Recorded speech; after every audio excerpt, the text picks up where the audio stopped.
rhinochill, and also this device has been used in cath lab. So I would touch that study in animal studies as well in my presentation.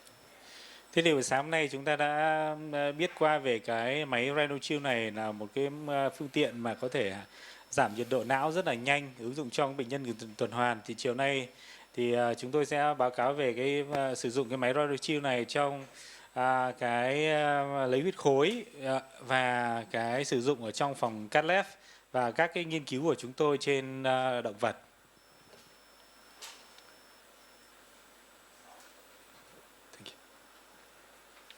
So again, just a reminder that ischemia and reperfusions is a complex two-phase biochemical cascade. It starts from ischemia, and then it gets worse during reperfusion. So, as we mentioned, if you start cooling during reperfusion, we can only target the problem that starts from reperfusion. However, if we have a technology that can start cooling as soon as possible with very smooth connection during reperfusion, so then we can get more benefit out of cooling during ischemic and reperfusion. Như sáng nay chúng ta đã nói đấy, thì đối với những cái tổn thương mà thiếu máu, tái tim máu hay là ER injury đấy, thì nó sẽ tạo ra một cái dòng thác bệnh lý cascade đấy. Thì có rất nhiều cái dạng tổn thương khác nhau nó xảy ra, và như vậy nó sẽ gây ra tổn thương các cái cơ quan. Nếu mà chúng ta có thể hạ được nhiệt độ và kiểm soát thì rõ ràng chúng ta đã hạn chế được cái tổn thương này rất nhiều ở các cái giai đoạn khác nhau của quá trình thiếu máu, tái tim máu. So rhinochill, this device, it make it possible to start cooling in early stage, in pre-hospital cooling, and induce hypothermia in a very early stage at the scene outside the hospital or emergency department. So basically it's used a mix of gas, it can be a medical air or oxygen, which mix with the liquid, which is liquid oxygen, is perfluorocarbon, that as soon as it touches the skin, it evaporates and it cools the tissue very rapidly. And then basically it's spraying a mix of air and PFH through the nasal cavities. So as you can see, it's a compact and portable device. It can cool the brain more than the body, so it's a selective brain cooling technology in a way. It's very easy to operate. There are 3 different flow rates, so you can, by changing this knob, you can get a different flow rate from 420 to 60 liters per minute. So you can adjust the flow rate of cooling. And then it can be used for continuous cooling, 60 minutes, 90 or 2 hours it can be used. And it's very user-friendly, so nothing complex with this device. It's a catheter and the gas tank, that's it. Thì chúng tôi xin giới thiệu cái máy rhinochill này một cách kỹ hơn. Đó là một cái máy mà được thiết kế để cung cấp một cái, với cấu tạo là nó cung cấp một cái dòng khí, có thể là oxy trộn với một cái khí làm lạnh, có một cái tên gì đấy. Thì hỗn hợp khí này sẽ được bơm vào trong cái khoang mũi và nó sẽ làm lạnh khoang mũi. Đấy, và từ đó là nó làm lạnh trực tiếp lên não. Đây là một cái máy rất là nhỏ gọn và có thể xách tay được. Đấy, và cái tác động chính của nó là làm hạ thân nhiệt cho não rất là nhanh, dễ sử dụng và liên tục. Thì sử dụng nó, cái hệ thống làm lạnh này cũng rất là dễ dùng. Thì với lại cái 3 cái mức dòng khác nhau từ 4 đến 60 lít trên 1 phút, và cái thời gian sử dụng của nó trong vòng 2 tiếng. But the question is that how cooling through the nasal cavities offer the capability of cooling the brain selectively? Vậy thì cái câu hỏi các bạn sẽ tự nghĩ ra ngay là tại sao mà khi chúng ta bơm khí lạnh vào trong khoang mũi mà có thể làm lạnh, chọn lọc não được, có thể làm chọn lọc, tức là làm qua cái mũi mà có thể là làm lạnh trực tiếp não được. So if you look at the upper airways sectional, you can see that it's composed of a lot of turbinates and conchae that provide a large diffuse area. So basically, there are for warming air that goes to our lung, but also it can be used to cool the air because of the large diffuse area. And based on the heat transfer law, the more area you have, you can get more heat extraction by any cooling device. Thế thì chúng ta quay lại cái cấu trúc của cái phòng mũi họng theo một cái mặt cắt ngang, chúng ta thấy là trong đó nó có một cái hệ thống rất là nhiều các cái khoang và nó có cái hệ thống để làm ẩm cái không khí thở vào. Chính vì vậy cho nên nếu chúng ta sử dụng cái mà đưa cái hơi lạnh vào bên trong ấy, thì nó cũng là một cái phương tiện để cái cung cấp cái làm lạnh toàn bộ cơ thể. So another mechanism of cooling is by blowing cold air through the nasal cavities. We are cooling the whole blood in facial tissue and nasal cavity upper airways, that if you have a section here and looking at the cross-sectional, so there are all this cool blood drained into the area is called cavernous sinus. So this area is in a direct contact to the warm blood coming up to the from internal carotid arteries. So in this area, so the heat transfer occurs and it's cool the warm blood that's coming from internal carotid arteries and cooling the brain selectively. Thế cái cơ chế tiếp theo đấy là khi mà chúng ta thổi khí lạnh vào khoang mũi thì trong khoang mũi nó có rất nhiều những cái hệ thống tĩnh mạch, và đặc biệt trong là tĩnh mạch xoang hang, đúng không? Thì trong cái tĩnh mạch xoang hang thì cái động mạch cảnh trong nó đi chui qua đấy. Do vậy cho nên là nếu mà trường hợp mà chúng ta làm lạnh toàn bộ cái hệ thống xoang tĩnh mạch này ấy, thì là nó sẽ làm lạnh luôn cái dòng máu mà đi từ dưới bên lên trên, và dòng máu này thì bơm lên não, do vậy nó sẽ làm lạnh ở trên não. So as I mentioned, rhinochill, this device has been used in a stroke patient. Experimental data suggests that cooling brain can be used as a very neuroprotective method, especially when it applied before the perfusion. So it has been shown that cooling brain to 35 is associated with the reduction of the infarct volume by 1/3.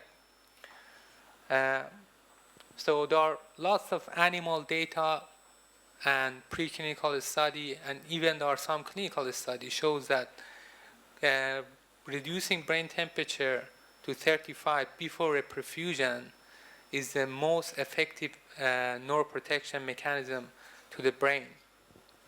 Một cái ứng dụng của rhinochill đấy là giúp trong đột quỵ, thì chúng ta đều biết rằng ấy là việc hạ cái nhiệt độ ở não ấy giúp mà bảo vệ tế bào não, và rất nhiều các nghiên cứu đã cho thấy rằng ấy là nếu trong trường hợp mà chúng ta hạ cái nhiệt độ não xuống mà ở cái thời điểm mà trước cái giai đoạn tái tưới máu ấy, thì sẽ xuống 35 độ ấy, sẽ làm giảm 1/3 cái kích thước của cái ổ tổn thương xuống. Thì đây là các cái nghiên cứu mà người ta đã tiến hành trên thực tế. So here you can see that during ischemic injury, your brain injury has started to developing, and by reperfusion injury, even your infarct volume has started to get even bigger and bigger. So if you have a technology that can start cooling during this stage, you bring more benefit to the patients. Thế thì ví dụ như trên cái hình này mà chúng ta thấy rằng là chẳng hạn như là ở giai đoạn thiếu máu chúng ta thấy có tổn thương, đấy, càng giai đoạn thiếu máu càng kéo dài thì tổn thương to dần. Tuy nhiên giai đoạn sau ấy, thì khi phục hồi thì cái tổn thương tái thiếu máu nó còn làm cho tổn thương còn nặng hơn. Do vậy cho nên chúng ta làm hạ nhiệt độ ở cái giai đoạn thiếu máu này ấy, rõ ràng nó là ngăn chặn cái quá trình diễn biến tiếp theo, và rõ ràng là nó làm cho bảo vệ cái não và bảo vệ tế bào thần kinh. So rhinochill is now being tested in 2 centers in Germany for combining hypothermia and mechanical thrombectomy. So basically the idea is while the patient starts to removing clot with the mechanical thrombectomy. So they use rhinochill at the same time to push the brain temperature to below 35 degrees. In Germany, the physicians usually sedate patients, and so the patient doesn't feel rhinochill and the catheter and cooling, but it's different country to country. For example, in Canada, they don't sedate patients as much as I know. But in Germany, so they find it very useful. So the idea is using rhinochill to push the brain temperature down while they are trying to remove the clot. And then once the patients get stable, they bring it to the ICU. They switch to surface cooling with brain cool, maintain it for 6 hours, and then slowly rewarm it back. Thế thì rhinochill đã sử dụng trong đột quỵ, đấy là trong kết hợp giữa việc lấy huyết khối bằng dụng cụ. Tức là những cái bệnh nhân đột quỵ cấp có chỉ định lấy tia huyết khối thì người ta sẽ đưa vào đầu tiên là ngay trong quá trình mà bệnh nhân đang làm để lấy cục huyết khối bằng dụng cụ ấy, thì người ta sử dụng luôn cái máy rhinochill này để người ta làm lạnh cái nhiệt độ não của bệnh nhân. Sau đó trong suốt quá trình lấy huyết khối bằng dụng cụ, sau đó là tiếp tục người ta đưa vào là người ta duy trì cái thân nhiệt này trong vòng 6 tiếng. So also in this trial, we are testing two new technologies, because as you notice that rhinochill cool brain more than the body, but how to measure brain temperature? Because if you don't have any sensor inside the brain, it's very hard to know what is the brain temperature. So in these patients, so we are trying develop technology that is a kind of a pad. You put it on the forehead and it reflects brain temperature. So we are looking at the brain temperature by using that sensor. And also we are developing a technology that can detect macro shivering in an earlier stage before physician or nurse notice a bigger shivering is coming. So we are testing these two technologies also in this study. Thế thì trong nghiên cứu này chúng tôi sử dụng luôn hai cái công nghệ đặc biệt. Thì chúng ta đều biết rằng ấy, nếu mà chúng ta hạ nhiệt độ bằng rhinochill thì đương nhiên nhiệt độ não sẽ hạ xuống. Nhưng mà làm thế nào để chúng ta đo được nhiệt độ não? Thì đây là một cái chúng tôi sử dụng với công nghệ gọi là đo nhiệt độ não không xâm lấn, là một cái sensor chúng tôi đặt ở bên trán đấy. Nó có thể đo bằng một cái công nghệ đặc biệt để nó có thể đo được cái nhiệt độ bên trong não. Đấy. Đây là một cái loại đặc biệt. Thứ hai, công nghệ thứ cao là chúng tôi sử dụng cái công nghệ để đánh giá cái shivering, đánh ra run bằng cái trước khi mà nó có biểu hiện mà bác sĩ có thể nhận ra được. So here is the protocol.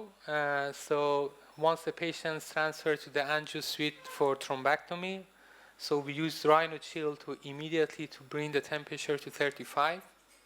And once the patients move to ICU, they transfer to the surface cooling for maintenance for 6 hours, and then rewarming with the slow rewarming rate of the 0.1 degree per hour, and then maintain it at 36.5. Thì đây là cái quy trình nghiên cứu của chúng tôi để tất cả các bệnh nhân mà đột quỵ vào có chỉ định lấy huyết khối bằng dụng cụ thì chúng tôi sẽ dùng cái rhinochill này, chúng tôi hạ nhiệt độ Đích xuống 35 độ rất là nhanh. Sau đó chúng tôi duy trì bằng cái máy brain cool trong vòng 6 giờ, sau chúng tôi làm ấm với tốc độ làm ấm rất là thấp là từ 0,1 độ C một giờ. So here are the data that we received last week of 4 patients that just show that is feasible and safe to use rhinochill, combination of the rhinochill and surface cooling together in these patients. So it shows that it cool rapidly, maintain it for 5-6 hours and slowly rewarm it to the 36.5. Thì đây là cái kết quả sơ bộ ban đầu của 4 bệnh nhân trong nghiên cứu mà tôi đưa ra đây. Thì rõ ràng đây là một cái biện pháp đã thực hiện một cách dễ dàng, rất là an toàn. Thì các bạn thấy rằng là cái nhiệt độ nó ngay lập tức nó giảm xuống và duy trì, sau đó chúng tôi làm ấm trở lại. So as I said, so this is the first or current available rhinochill device, but we are for the next generation of rhinochill. we are going to monitor brain temperature in patients too. So we are developing, as I say, a sensor that can measure brain temperature. So we would like to reflect the brain temperature in a display on rhinochill with the time, that we always know what the actual brain temperature is. And also we would like to develop and have a micro shivering detection system that alarm to the patient, to the physician or nurse in a very early stage. Thì đây là cái máy của rhinochill đời thứ nhất. Khi mà đối với rhinochill đời thứ hai thì chúng tôi áp dụng sử dụng luôn cái đo nhiệt độ não vào, dán vào và kết hợp với tích hợp này. Thì rõ ràng là khi có đo nhiệt độ não trực tiếp thì nó sẽ kiểm soát được rất là trọn vẹn tức là cái quá trình điều trị để giảm cái nhiệt độ não như thế nào. Và ngoài ra chúng tôi có thể kết hợp với các cái biện pháp để có thể là làm chống cái công nghệ để chống rét run, chống những phản ứng của cơ thể. Yes, and the reason for that, because we would like to have a very smooth transition from rhinochill to a surface cooling. So because as soon as you turn off the rhinochill, there is a chance that your brain temperature increase. And we know that for a stroke patient it's bad. So we would like to have as smooth as possible procedure. So basically we cool the patients, or maybe it's here. We cool the patients here, and we should have a continuation of the temperature management. So we don't want to turn off the rhinochill and brain temperature increase, and then we use surface cooling to push it down. So we would like to have very smooth connection between this device and surface by using the brain sensor and core body temperature sensor. Thì cái lý do của Peng, cái lý do mà tại sao chúng tôi quan tâm đến vấn đề này, bởi vì rõ ràng là khi bệnh nhân mà dùng rhinochill nhiệt độ não giảm xuống, mà khi chúng ta chuyển thành cái surface cooling vậy thì nó sẽ có một cái giai đoạn ngắt. Cái giai đoạn ngắt này nếu chúng ta không vận hành một cách trơn tru thì nhiệt độ não nó sẽ tăng lên và điều đó sẽ không có lợi cho bệnh nhân. Chính vì vậy chúng tôi muốn là khi có các cái biểu hiện theo dõi nhiệt độ não liên tục đó thì chúng ta sẽ làm cho cái quá trình chuyển giao từ cái rhinochill sang cái surface cooling này một cách rất là trơn tru và không có sự thay đổi biến động về nhiệt độ ở trên não. Okay, so yeah, this is with the stroke, and also rhinochill has been used in cath lab. There are a strong evidence that an aggressive approach of combining emergency PCI with cooling bring more benefit to the patients. Lots of paper has been published in that, and the rhinochill also used in cath lab for that purposes, that we combine the cooling and other procedure at the same time. Cái sử dụng vai trò thứ hai của rhinochill đấy là các bạn có thể sử dụng trong phòng cath lab. Thì các cái nghiên cứu, rất nhiều cái nghiên cứu đã bằng chứng chắc chắn rằng là cái mối sự kết hợp giữa hạ thân nhiệt với lại cái can thiệp mạch vành ấy là đóng vai trò rất quan trọng và giúp cải thiện cái tiên lượng bệnh nhân. Chính vì vậy cho nên là rhinochill đã được sử dụng ở trong phòng cath lab. So we know that coronary heart disease, including AMI, acute myocardial infarction, is a major cause of the outside hospital cardiac arrest. So the primary PCI is recommended in patients, especially SEMI patients, as soon as possible. And it has been suggested that mild-induced hypothermia may also be beneficial to myocardium. Is a similar way as a neuroprotective to the brain. Thế thì các cái nguyên nhân mà như sáng đã nói này, đa số các cái nguyên nhân về ngừng tuần hoàn ngoại viện đấy là nguyên nhân từ tim mạch và nhồi máu cơ tim cấp. Thì đối với trường hợp mà nhồi máu cơ tim mà ST chênh lên ý, thì luôn luôn khuyến cáo là các bạn phải can thiệp mạch vành, mở thông mạch vành càng sớm càng tốt để cải thiện cái tiên lượng. Và khi mà chúng ta sử dụng cái hạ thân nhiệt đấy cũng là rất có lợi cho cái cơ tim, bởi vì nó sẽ bảo vệ, ngăn chặn, và khi chúng ta tái thông mạch vành thì nó sẽ gây ra một cái tổn thương cũng giống như ở trên não gọi là thiếu máu, tái tư máu, và như vậy nó sẽ cũng là bảo vệ tế bào cơ tim giống như là bảo vệ ở trên não. So the study has shown that reperfusion injury may account for as much as 50% for the final infarct size, and hypothermia during ischemia is myocardio-protective. Thế thì có những nghiên cứu người ta thấy rằng ấy là đối với lại nhồi máu cơ tim ấy thì cái nguyên nhân mà gây ra do tái tia máu gây ra, tức là sau khi chúng ta mở băng mạch vành rồi ấy, thì cái vùng tổn thương ấy, thì có một nửa là do cái hiện tượng tái tia máu gây ra. Do vậy cho nên nếu chúng ta can thiệp vào hạ được cái nhiệt độ xuống, cơ thể xuống thì chúng ta có thể là giúp cải thiện được cái tổn thương này. So there are lots of studies to prove that therapeutic hypothermia or mild hypothermia in the ischemic myocardium is neuroprotective. So it shows that it can reduce myocardium injury, decrease infarct size. It has been shown to reduce metabolic rate of the myocardium, reduce zones of no reflow and necrosis, increase myocardial ATP content, suppress apoptosis process and improve myocardium salvage. Về cái cơ chế của mà hạ thân nhiệt giúp cho bảo vệ tế bào cơ tim ấy, thiếu máu ấy là có rất nhiều cơ chế. Ví dụ như là nó giảm tổn thương cơ tim này, giảm kích thước ở nhồi máu này, rồi nó giảm chuyển hóa của cái cơ tim bị tổn thương này, giảm những cái vùng mà không có vùng tưới máu này, hoại tử, rồi làm tăng cái ATP, rồi giảm quá trình ức chết theo chương trình. So it shows that when induced during ischemic process, mild hypothermia is one of the most potent cardioprotective strategy yet identified. Và khi mà chúng ta gây ra chúng ta hạ thân nhiệt ấy, thì cái hạ thân nhiệt này là một trong những cái yếu tố mà một cái chiến lược để chúng ta có thể bảo vệ tế bào cơ tim. So this statement is from Erlang, is one of the key leader opinions from Sweden that has done a lot of study in acute myocardial ischemia, and he has done a lot of animal study and find that reaching a temperature of below 35 before a perfusion is paramount importance in reducing the size of infarct in the treatment of the AMI.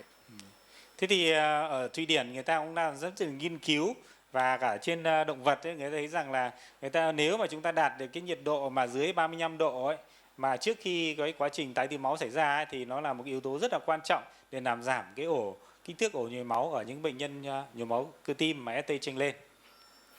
So in summary, what has been shown in animal study of using rhinochill, so it shows that rhinochill potentially can increase coronary perfusion pressure, which I explained in next slide about the study design that they tried that, increase the power in the ventricle fibrillations, waveform, improve myocardium perfusion and improve cardiac function. Và cái tổng kết lại thì rhinochill nó giúp cho làm tăng cái áp lực tưới máu mạch vành mà tôi sẽ trình bày slide sau, rồi tăng cái sóng của thất, rồi cải thiện tưới máu cơ tim, cải thiện chức năng tim. So basically, the study was done in 15 pigs, and after following 10 minutes untreated VF injury, so the pigs started to get treatment, each in a group of 5.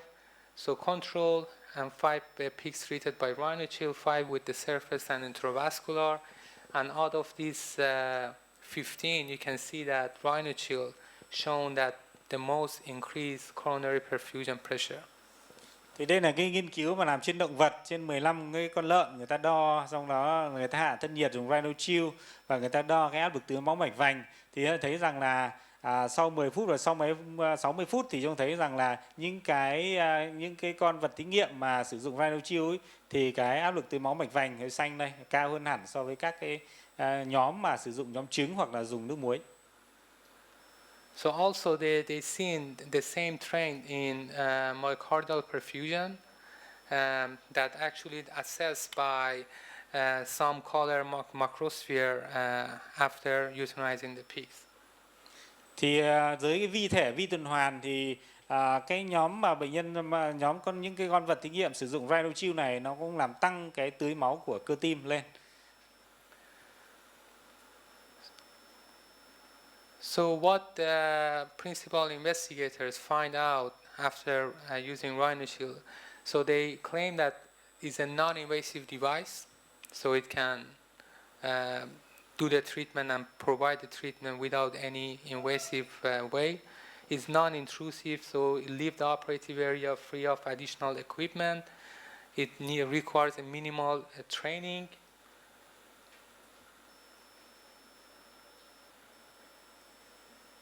And the RhinoShield is suitable for pre-hospital use, so the patients can be cooled before even arriving to the cath lab. It's portable, and it can do a targeted cooling for the brain. Thì cái lợi ích mà chúng ta sử dụng RhinoShield trong cái tim mạch can thiệp ấy thì có rất là nhiều. Go back, please. Thì chúng ta thấy rằng ấy là ví dụ như là đây là một cái thiết bị không xâm lấn, chúng ta xách tay và chúng ta sử dụng cái thời gian mà chúng ta tiến hành cooling rất là nhanh và ứng dụng rất là dễ trong vòng 1 phút. Thứ hai nữa là nó cũng không có ảnh hưởng gì đến cái trường xung quanh để chúng ta làm ảnh hưởng cái đặt thiết bị khác. Và rõ ràng như là nó cũng vận hành rất là đơn giản, không cần phải coi như là tập huấn gì nhiều. Và có thể sử dụng ở trước viện hoặc là trong viện, hoặc trước khi bệnh nhân đến phòng cath lab có thể mang vác được, và chúng ta có thể làm lạnh não và tim rất là hiệu quả. Thank you very much. Xin cảm ơn các bạn.